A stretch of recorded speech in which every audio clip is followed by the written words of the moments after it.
قررت اني راح اطلع على اسطنبول خلاص. هنا طاولة السفرة طبعا. هذه طاولة السفرة حقتي طبعا. عجبني.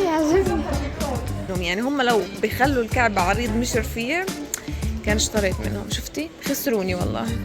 الجو شوب وماطر وغريب وعجيب وبس والله. كل اللبس بزبط.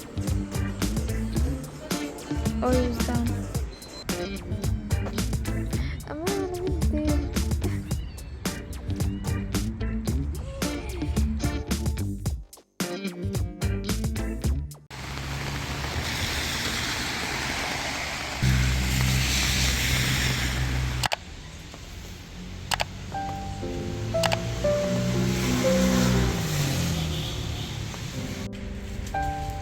أصلاً كده يا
بس مش زي شنطتك. لا نفس الديزاين تقريبا. اي لا يعني هيك نفس الاشي تقريبا. يا جماعة هذا الشيء نفس هذا الشيء. في زي هيك بس شوفي كيف شكلها. الغلطة تبعتك يا بنت الحلال. لا أنا أكبر. حاجة غريب بني زي هيك بحسهن فاهمة كيف أنيقة بزيادة. اللي هو أناقة بزيادة كثير كبيرة. بس حلو. لا مش كتير. كيوت I love it. نو مش كتير بس هذه حلوة. لا كيوت. كيوت من ورا. هذول كيوت. في شواحيط إذا بدك تلبس شحوط ولا بد يعني. طبعا شحوط يا جماعة يعني شبشب يعني الله يكرمكم يعني إذا بدك تصير عروسة ولا بد يعني.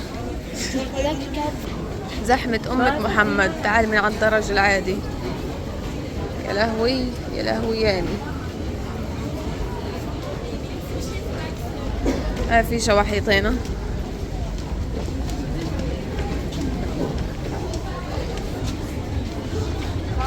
يو يو يو يو يو يو يو ايش في طبعا تحت المترو يا جماعة زي ما انتم شايفين في محلات ملابس، محلات أحذية، محلات شنط، كتب يعني محلات كتب.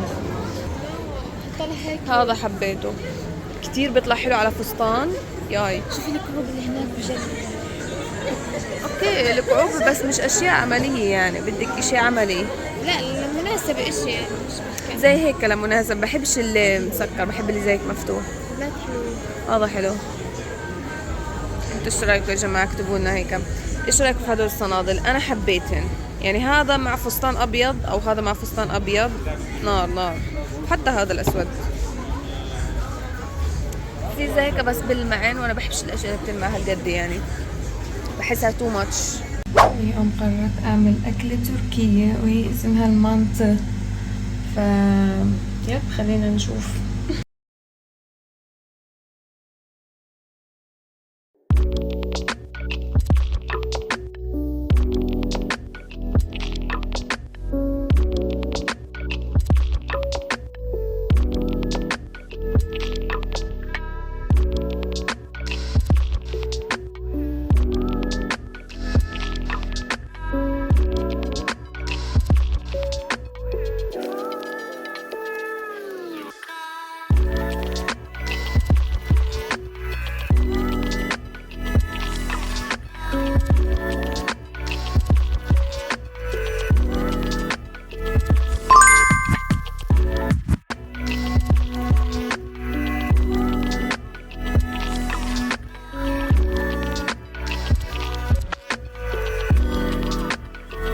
جماعة جايين كسوة العيد زي السلوق واحنا مفلسين. يا شوف الصنادل هدول تحسي حالك رايحة الكباريه. ايش هذا؟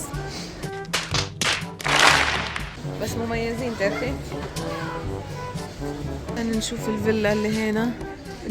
معقول هاد سعرها؟ بتمزحوا اكيد. شنطة أنيقة بزيادة. تعال شوفي لي كعب زي السلوك. شوف هذا الكعب الأحمر مثلا. واو شوفي هدول كعوبة. تكجي والله كتير حلوين، بس لو إنه بيعرضوا الكعب كان بشتري منهم. يعني هم لو بيخلوا الكعب عريض مش رفيع كان اشتريت منهم. شفتي خسروني والله.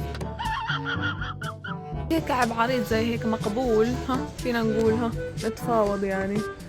أما شنو هذا؟ استنوا شوي عليا واجيكوا اياه. لونه مميز بس على الكاميرا مش مبين لونه. هيك لونه شو هذا اللون يعني؟ تركوازي. كتير بحب هذا اللون يا جماعة. اوكي اشتريلي. اوكي مش ناوي تشتريلي.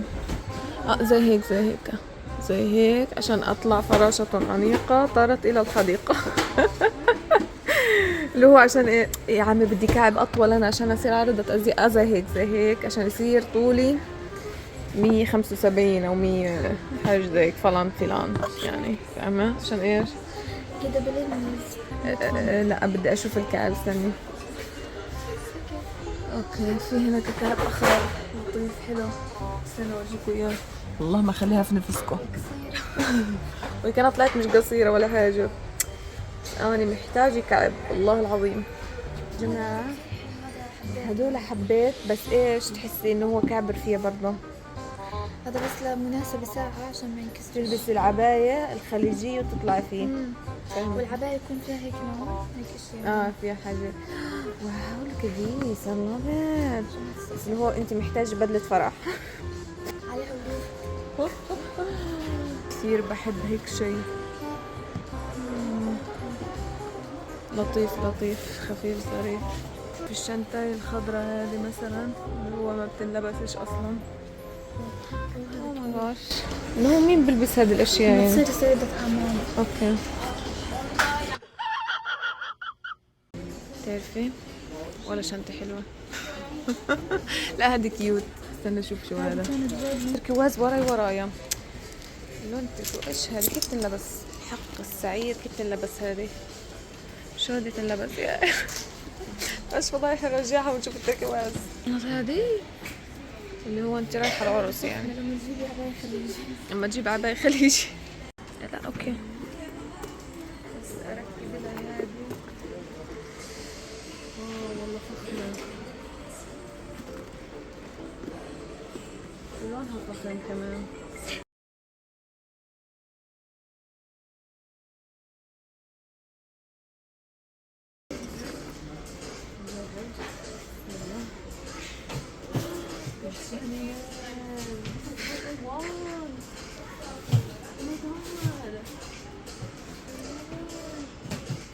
وأسود كان حبيت. والله يا جماعة أمان اكتبوا لي إيش رأيكم. مش مع كل اللبس بزبط. always down. والله حلوة. بديش سعرها. وسعرها حلو. أرخص من برا. إيش حلو. مع إنه دائما بيحكوا المول أغلى. غريبة.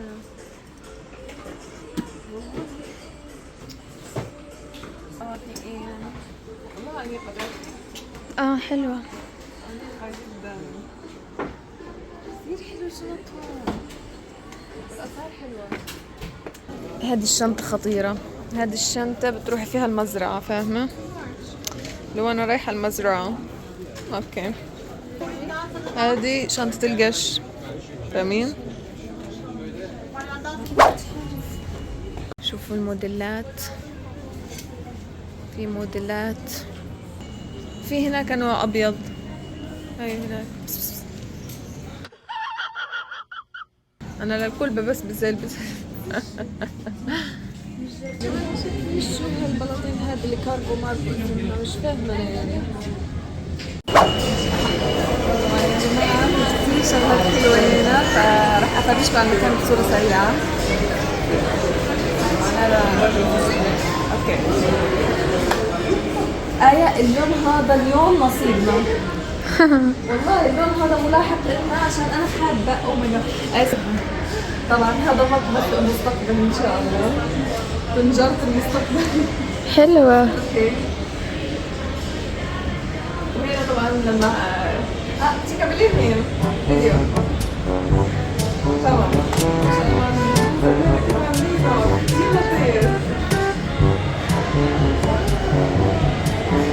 هنا طاولة السفرة طبعا. شوف هذا الطراز المصري القديم. هذه طاولة السفرة حقتي طبعا في المستقبل ان شاء الله. اهلا. مدجوة مش طلع في المصري خالص. عجبني. طبعا هذا هو الديكور اللي انا حاباه في مطبخ المستقبل ان شاء الله. حاجة خفيفة ظريفة وتغطوها. وانا حلو عجبني ان شاء الله.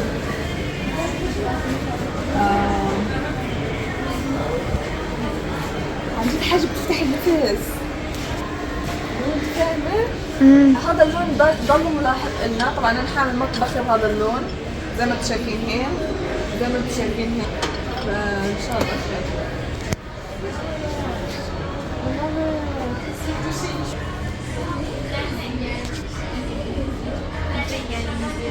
هذا التصميم تعالي ورجينه. لما قلت هذا اللون ملاحقنا اليوم محدش صدقني. طبعا هذا براد المستقبلي اللي حامل فيه الشاي.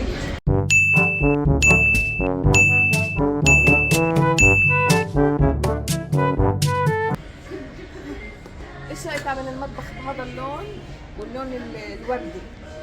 بحس بالبعد كثير بالبقى بعض. شايفين هناك قسم اللي هو الشراشف والشغلات اللي زي هيك. لما كنت صغيرة كان عندي موهبة الديكوريشن، خصوصا في موضوع الأثاث وتنسيق الألوان، تظبيط المواقع الأشياء. فكنت أمارس هذه الهواية على الأثاث اللي عندنا في البيت، والكل كان ينصدم لما كنت أنسق الأشياء والألوان وهيك وتطلع كتير حلوة. وكبرت معي هذه الموهبة، بس مع الأسف إنه يعني ما استعملتها في مجال إني أدرسها أو ما شابه، بس لحتى الآن موجودة يعني بستفيد منها في كتير شغلات في حياتي. فرغم إنه يعني هو مكان تمثيلي للمطبخ ومش مطبخ واقعي، بس التصميم كتير لطيف، فعشان هيك حبيته.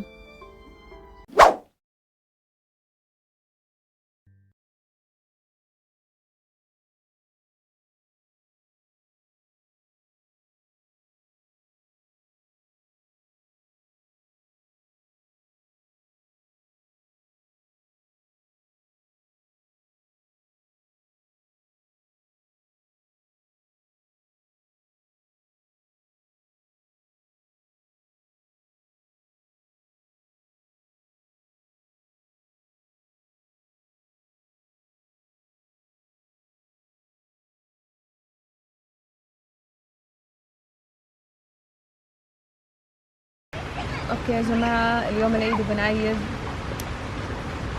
مش لا بدي اقول مش حاسة بأجواء العيد يعني، بس انه اتس اوكي. حاسة بتعب شديد، مش عارف ليش فجأة تعبت. الجو شوب وماطر وغريب وعجيب وبس والله. خلينا اورجيكم الاوتفيت الغريب. طبعا يا جماعة اهم شيء في الاوتفيت تبعي هو الحذاء، لانه له من غزة عندي. من 2015 من ايام ما كنت سنة اولى جامعة سنة ثانية جامعة، جبته معي على تركيا، فعاش معي كل الذكريات. بشبه حذاء باربي وبس والله. خاطري اعيد يعني وانبسط وافرح، بس الاخت تريز قصدي الاخت آية ما تبغي. والناس بتروح بالعيد في الزحمة. يا جماعة انا كان عندي اقتراح بسيط، انه احنا مثلا نعمل بيكنيك بسيطه، انه احنا نيجي مثلا نجيب اكلاتنا، شرباتنا، بطيخاتنا، مكسراتنا، نقعد نتسلى نضحك. يوم عيد ما رضيت.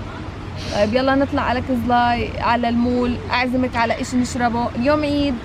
احمدي الله انه انا طلعت على الحديقة. انتوا عارفين يعني انا يعني اعاني من الجفاف العائلي، صار عندي جفاف عائلي. يعني عن جد خلص انا بدي الاقي لي عائله تانية تتبناني واقعد وسطهم والله العظيم. يعني انا يعني تعبانه نفسيا، انا بدي اعمل بيكنيك مش ملاقي بني ادمين يجوا معي، بدي اروح على مكان حلو مش ملاقي بني ادمين يجوا معي. صبرني يا رب. مع انه تعرفي يعني صديقاتي وهيك يعني بدهن يطلعن معي وإشي زيك، بس انا كيف مثلا بفضل انه العيد يكون مع الناس المقربه، فاهمين يعني. طيب حب يا ربي. اوكي يا جماعه هنروح الان، وقررنا نحن بكره يعني نطلع طلعة سعيد. ايش رايك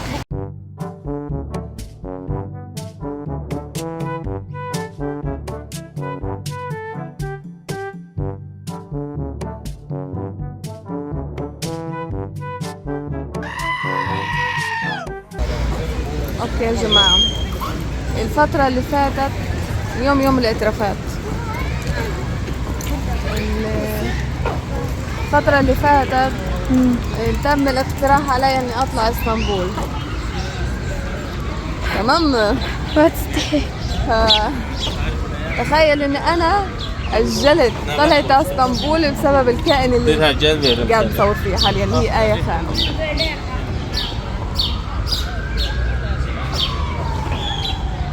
فانا قررت اني راح اطلع اسطنبول خلاص. نو كومنت. صورت الناس بالغلط، سوري خلني اسمه.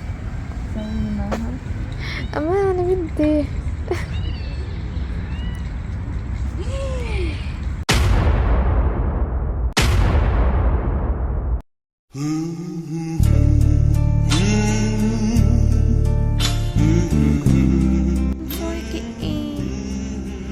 دايما مطبوشة انتي، دايما طبشاك البومة.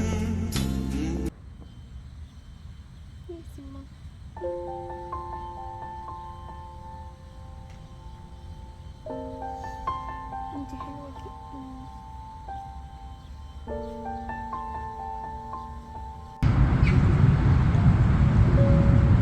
كلي كلي.